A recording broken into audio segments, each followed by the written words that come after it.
Welcome to the 3 proven tips to secure funding for your nonprofit. I'm Stephanie Wynn, and I will be teaching you how to attract donors, craft compelling proposals, and build strong relationships for your nonprofit. So, if you're a grassroots nonprofit, if you're just starting up, or if you've been in the nonprofit sector for a minute and you just need a refresher, this video is for you. So, we're going to get started. I'm super excited. If you could go ahead and hit the subscribe button to and share our channel. If you know someone, share this video. Sharing is caring. We Our goal is to really help those nonprofit leaders who are really, maybe you feel alone. Maybe you're not, you're not where you want to be as far as funding wise. So my goal is to really truly help you get to where you need to be with these 3 tips today. So let's join in. Okay, so here's what, again, welcome again. Here's what we're going to cover in today's video. We're going to create a detailed funding plan. We're going to talk about writing a compelling grant proposal. And we're going to also, my numbers are off, but that's okay. We're also going to cultivate strong relationships with funders, and I'll also give you a funding resource at the end. So if you stay to the end, I have a great funding resource that you can utilize right away. But stay to the end. I'll give you some good tips, and let's get right into it. Okay. So a little bit about me. My name is Stephanie Wynn. I am a business development strategist for nonprofit leaders. I help grassroots nonprofits leaders clarify their mission, elevate their brand, and secure funding to achieve their goals and maximize their impact. So if you need help with understanding what your mission need to say, I'm your girl, right? And I'm also the founder of the Stephanie A. Wynn Foundation, and that is a nonprofit organization where we focus on patient advocacy for IBD patients.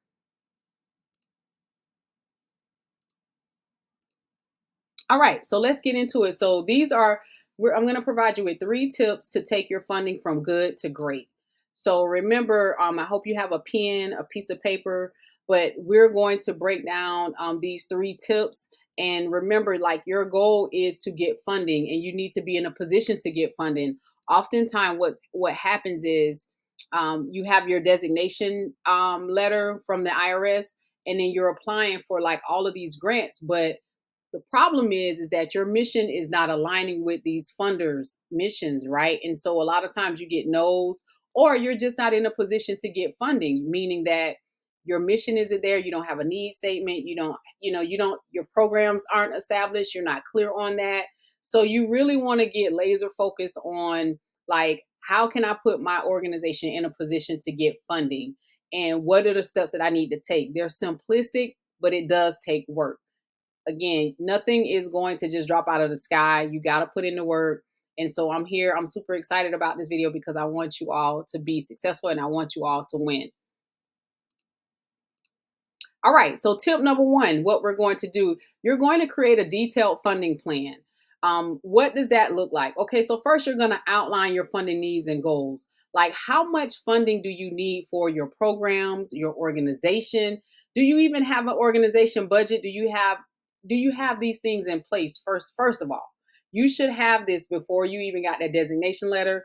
Whoever set up your nonprofit organization, or whoever you went through to get your designation letter, should have created these things, like your budget, your need statement, your programs, all of those things, your fundraising activities, all of those things should have been created prior to you getting your designation letter. And if not, guess what? Outline right now. Tip number 1, you're going to outline your funding needs and goals. What is the need of the organization, right? What do you need the funding for? You want to develop a clear step-by-step plan, right? What do I need the funds for? Who are the people that I'm going to serve? And how am I going to make impact, right? This is what you need to do first. Create a detailed funding plan, right?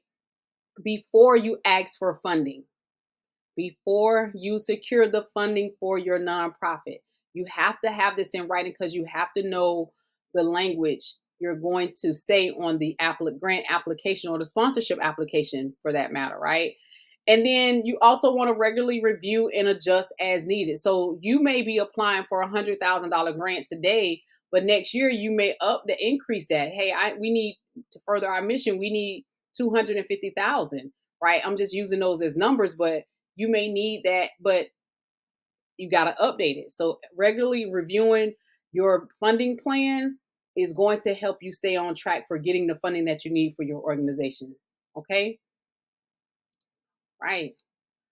Tip number two, you're going to write compelling grant proposals. Once you have your funding plan in place, now you can start to craft clear and persuasive grant proposals. So, what does that look like? That's where you're being very clear on your need, the people that you're serving, and how you're going to serve them, and the impact, right? And how are you going to impact them? So, you want to tailor each proposal to the funder's interest. So, you got to read the requirements of the funder before you just send anything. Because a lot of times I see nonprofit leaders, they'll just apply and just put anything on the application. And it has nothing to do with what the funder is asking. If they're asking you for your budget, give them the budget. Don't give them something else. Give them exactly what they're asking for and keep it clear, and make sure it's tailored to what their requirements are. Remember that. It's tailored to the funder's interests and their requirements. And then you also want to include specific examples and measurable outcomes. Like, so how are you going to impact this community of people? What does the outcome look like? How are you going to do that? Are you going to have a pre and post surveys to see if the people learned anything from in the beginning and when they went through your program? You have to provide these measurable outcomes because that's the only way you can keep getting funding when you as far as grants are concerned. They want to know, like, what was the outcome? You said you were going to impact 100 people, but how many did you really truly impact? How many people showed up for your program? Instead of 100, did you have 200 people or did you have 50 people? You see what I'm saying? So you want to get clear on those specific examples of how many people are you going to serve and how are you going to document how you serve them pre and post. So beforehand and afterhand. Does that make sense? All right. And tip number three, you want to cultivate strong relationships with your funder. Listen, before you go in for the ads, like, you want to start building your relationship with these funders because they want to feel like, that you're serious about this cause, this very thing that you are passionate about. So number one, you want to build and maintain a personal connection, get a point of contact for the funder, right?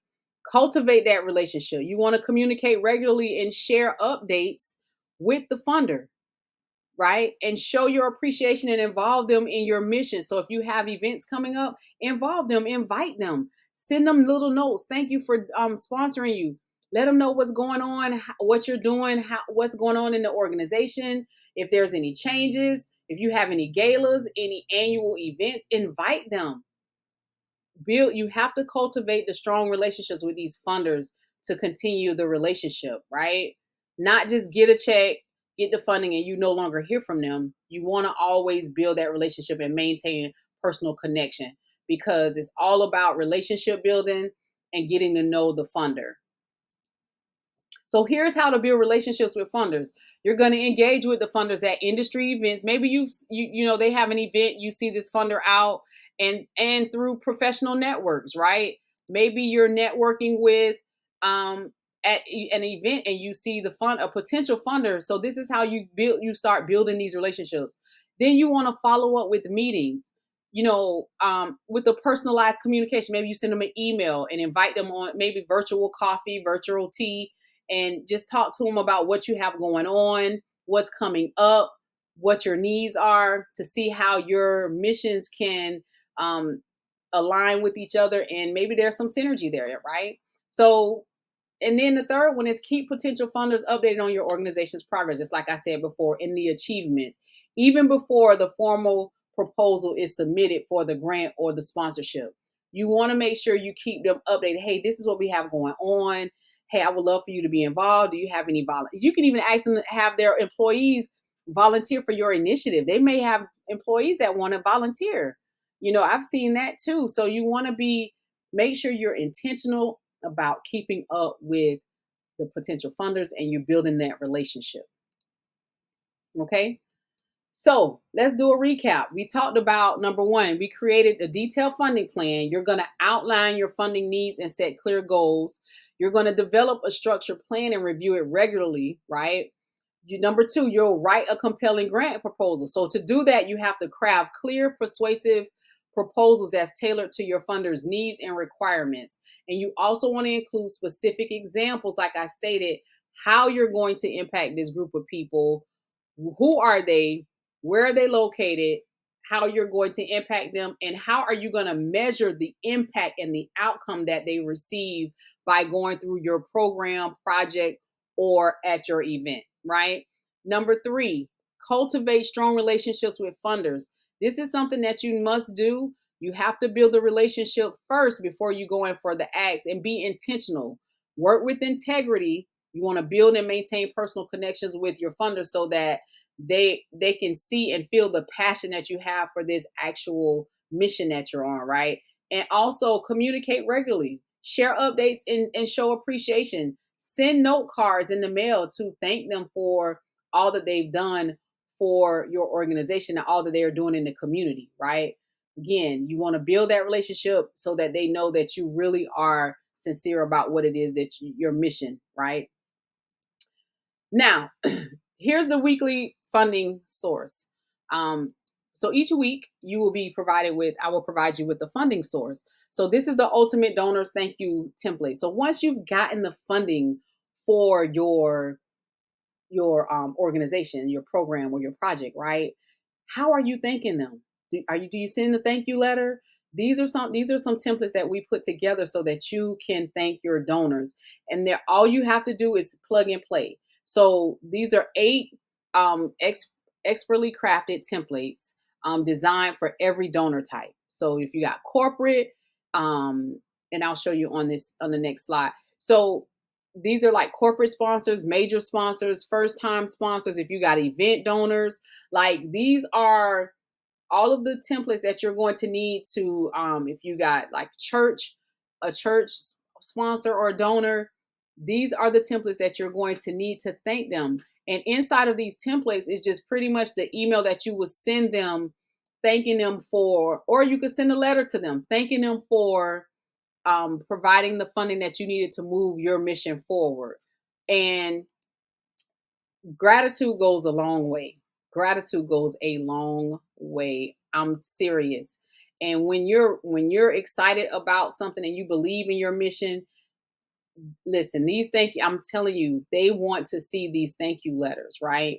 So make sure that you grab the donor templates so that you can be on your way with setting it up so that the funder can get their letter once you get your funding. So here's a testimonial from Arnetta C. She had an event over the summer and she used those templates. And like she said in this testimonial, she had a women's event. It went off really well. She utilized the templates to get sponsorships and received her first one. She used the initial letter as well as the follow up, because remember, follow up is really good. Because just say someone, the funder is busy, you have a specific funder that you want to support your event or initiative, and they're busy. But if you follow up, guess what? They may have seen your email and they want to support, but they just forgot to get back to circle back to you. So again, it's always good to send the initial, but also the money is in the follow up. The money is in the follow up. So here's the next steps. We talked about the 3 tips. The next step is to join me for a personalized 60-minute private clarity call. And here's what you'll get. You'll get a tailored funding strategy. You'll get access to the replay of the call. And then I'll provide you with actionable advice for 60 minutes. Again, this is a $497 value. What I do is I take my time and I go over your organization to see like what needs you have, what programs you have, and we come up with a tailored funding strategy. Remember, if nobody knows that you exist, nobody is going to buy into your mission. I'm being honest. And what funders do, they go and they look you up. And if you don't have certain things set up, like your social media pages, showing that you're out in the community doing what you say you're doing, before you ask them for anything, make sure that you are doing exactly what you say you're doing. So they know that you are who you say you are, right? So go ahead and sign up today. This is where you can open up your phone, scan the QR code, or you can go to stephaniewynn.com, schedule your clarity call. And again, let me help you get this funding strategy together. And I'm going to say this because um, a lot of times we're in this nonprofit space and there's no help. People tell you, go over here, go do this, go do that. Well, how do I do that? Where do I go? How do I even start the funding process? You have your designation letter, but you don't know how to start the process. Listen, get these tips, these simple tips, and grab those templates. And if you need further assistance, I am here to help you get it done. Get it done. I'm here to help you. So grab the clarity call. I promise you, you will not be disappointed. You will walk away with an actionable plan that is tailored to your organization needs. Okay. So I want to thank you for attending. Be sure to hit the subscribe button, share this video with maybe your friends. Maybe you have friends who have a nonprofit organization or they're just now getting a nonprofit space. Share this video because sharing is caring. Until next time, bye.